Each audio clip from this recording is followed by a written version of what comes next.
So Beth, thank you very much for being here. I know you're really, really busy being a casting director and an agent and all that other kind of things that you do. So I really appreciate your time taking the time to chat with us. Happy to do it. I'm very curious. I'm a very curious person, and I love when the tables get turned Mhm.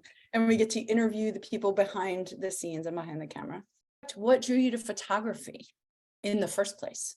It was in college. I went to a liberal arts school, so I didn't go to college to actually major in something specifically. I just wanted to kind of find myself as I was there.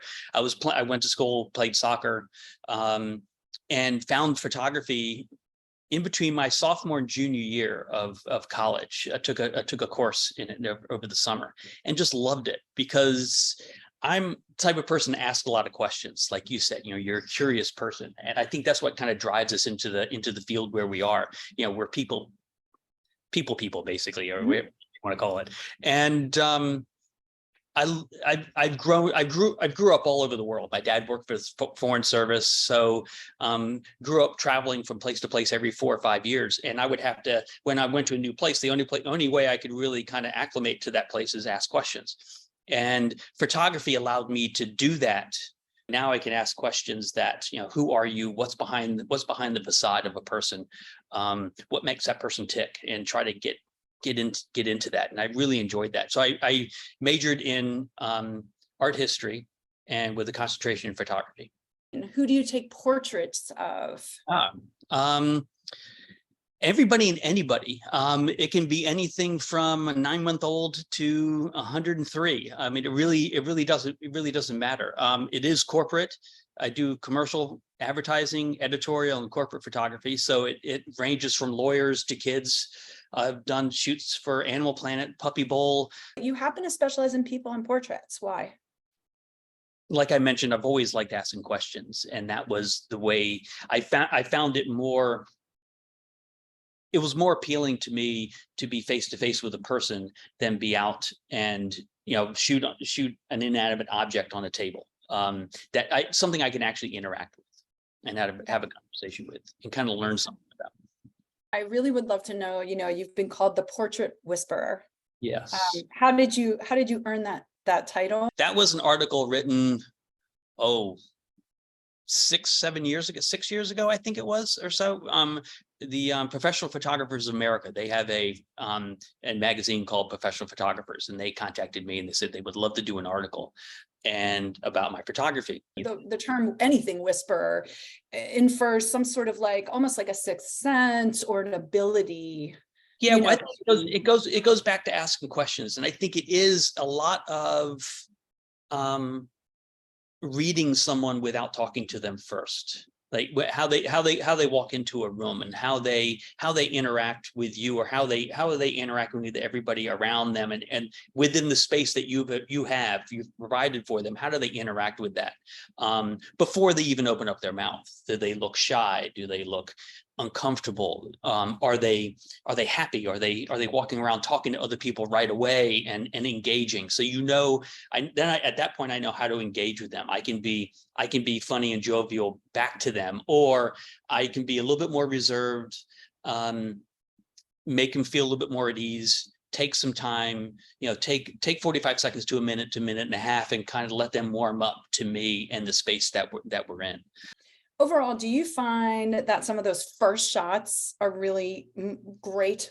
That I want to say, are those first shots money, or are those really just warm up? That your first, 10, 20, 30 shots are going to be garbage. Is it ever oh, wow, you walk in the room, you start shooting, you're like, this is gold. Those are some of the real magic moments, because that's when they're more relaxed. Because when you say, okay, action kind of thing, then they kind of freeze up. They say, okay, now I'm really supposed to do something. I've always thought that the best pictures are taken just before the moment you're supposed to take the picture, and just the moment after you're supposed to not take the picture. Taking those 10, 12 pictures before everything's really set up, I think it's a lot of fun.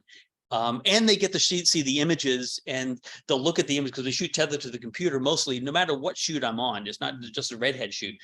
When I shoot tethered, so the people can come on over and see oh, okay, so he's getting something that's flattering. It's not, he's not making me look silly. He's not putting me in a funny pose, even though it feels funny, but it looks good on film. Let's get into the redhead project, because I have lots of questions. You are not a redhead, No. that I can tell. So I'm curious about the evolution of the redhead project. Why? Very, very happenstance, where a little over 10 years ago, I was on a corporate shoot, and a gentleman comes in with a white Oxford shirt. We were shooting against a very light background. And he comes in, he was very tall and lanky, but he kind of had a very presence to him. And I was really taken by that. And I remember when he left, we were only shooting for maybe 5 minutes at the most. And then he left. And I turned to my assistant and said, I would love to get that guy in a studio. He had very, very pale skin, very light skin, very, very short hair, didn't notice the color, didn't really pay any attention to it. But I, just around that time, like a day, two or 3 days after or 2 days before, I read an article from National Geographic that said redheads are going to go extinct within 100 years because it's a recessive gene. And I didn't know any redhead. Well, actually, I knew one redhead at that time, and haven't photographed her yet, which is ironic. So it got me just thinking about her, and it got me thinking, says, wow, I can't believe that redheads are going to go extinct. It just stuck in my mind. So when I got to his image, I remembered his look, and I said, wow, that's kind of interesting. And after processing the images, like that image, I put it to the side, kind of played around with it a little bit, put some little filter on it and things like that, and kind of retouched it in a slightly different way, and showed it to some creatives, some casting directors and some creatives and some other photographers, and everybody was taken by it. Everybody said, wow, that could be an advertising shoot. You put a tie on them, it could be a fashion shoot. And I thought, well, this is a great way. It's a perfect world image where I can take one image and I can show it to multiple people in multiple magazines, corporate or advertising, and they all can look at me and say, I know what I can hire you to do. So Kate and I thought, well, why don't we build a project around this? And I looked at the image and said, well, he has red hair. Says, well, I just read this article. Says, well, why don't we call this the Redhead Project? As I understand it, you only photograph or choose to photograph real redheads, meaning if someone is enhancing or they're brunette that's gone red, right? Yeah, they have to be natural born redhead. Is that because of the article and that we are really a breed that may be going extinct? Yeah, and I think we wanted to keep it true to the true definition of a redhead. Yeah, I know that if you dye your hair red, like a lot of famous people have done. Yeah. Lucille Ball, for one, she'd call herself a redhead, although she would say, well, it was dyed. I mean, she would be honest about it. But I think we wanted to keep it true to heart, basically. If you're a redhead, you need to be a natural born redhead and not just open it up to anybody. How many redheads have you photographed to date? Where are you? We've 507 we've photographed. What are the age ranges? What's the youngest to what's the oldest? The youngest is 9 months and the oldest was 83. So yeah, it was quite a range, and everybody in between. I think between that we have every decade.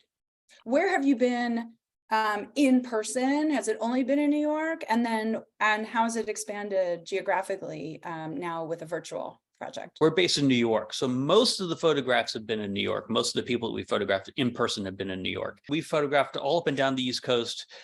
We've been in Chicago. We've been to Dallas and Houston, to Seattle. We photographed in California. So we've been around. So talk to me a little bit about how being able to shoot virtually sort of opened up the project. How did that come about? How did you even figure out how to shoot virtually? How it came about was basically because of the pandemic. We had it was December 2019, so it's 2-3 months before the pandemic hit us, the US. We were featured on CNN. CNN Interactives, it was their online thing, and then they did a story on the Redhead Project, which was really cool, and we got a lot of buzz from it. Got a lot of people coming in, hey, when are you going to be here? When are you coming to Omaha? When are you coming to this place? Yeah. But virtually really opened it up. Once the pandemic hit, obviously everything shut down. We couldn't take pictures of anybody, and I was frustrated. How can I take photos of people, not just necessarily redheads, but if someone else needed a portrait, what do I need to do? So I did some research on the best ways to actually take portraits, and people were doing it through FaceTime, through their computer, but the image quality just wasn't very good. The cameras that the selfie cameras on your phone or the cameras on your computer just aren't the quality that we need. How do you approach each shoot, whether it's in real life or virtually? The approach leading up to it is quite similar. And it's not necessarily just with the Redhead project, like you mentioned. It could be, this is just basically any shoot. With the Redhead project, since that's what we're talking about, we'll concentrate on that. The people still have to come up with an idea. With this in person, you have to come up with at least 5 different ideas that shows your personality. With virtual, you still have to come up with a couple ideas, but you have to think about, where do you want to shoot? Because it could be anywhere. You can be shooting in your bedroom, in your kitchen, or you could be outside, you could be at a pool, you could be on the beach, you could be climbing a mountain, whatever you want. So you have to think about that too. And you have to think about the time of day. You have to have enough light to actually, take a good photo. In person, we're shooting again with tethered to the computer. So we have that instant gratification where we can look at the image and say, I can see what I'm getting. Shooting virtual is like shooting film, where you're shooting the film, you're not seeing it, you have to take it and get it developed, and then 2 days later you get it back and you say, oh, that stunk, or oh, that was good, oh my God, that actually worked out. Do you know what people are bringing beforehand? Do you know what their props are? Do you have any like preconceived, oh, I know what I'm going to do or what this is going to be? Or do you just really, do the subjects really get to like go with the flow and you guys have fun with it? There is a process that you have to go through. It is not an instantaneous, I want to be part of the project and show it up at our door and we take the picture. We talk to you on the phone or have a Zoom conversation with you at least twice. They have to write up, what their personality is, who they are, and what kind of props they want to bring. And then we collaborate over the phone or over Zoom. We say, oh my God, you have that. You love being a part of Renaissance festivals. Do you have a sword? Oh yeah, I do have a sword. Don't forget, bring the sword. Do you have a big helmet that you can do? Oh my God, that'd be great. Bring the helmet. And oh, I love that dress. So those kind of things. And we kind of say, hey, do you have this? Do you have that? And can you make things? Are you crafty? So if you love candy and you love lollipops, you say, can you make a lollipop dress? That would be really cool if you could do something like that, or a lollipop headband. And we start really collaborating and really getting into it. Now, having a lot of fun. At least that part for me is the best part of the photo shoot. In a sense, it's not really taking the picture, it's actually leading up to that point, is collaborating and figuring out what can we do to make you look the best you possibly can. The creative is fun, and that's sort of the source of this whole thing. Yeah. Is the creativity.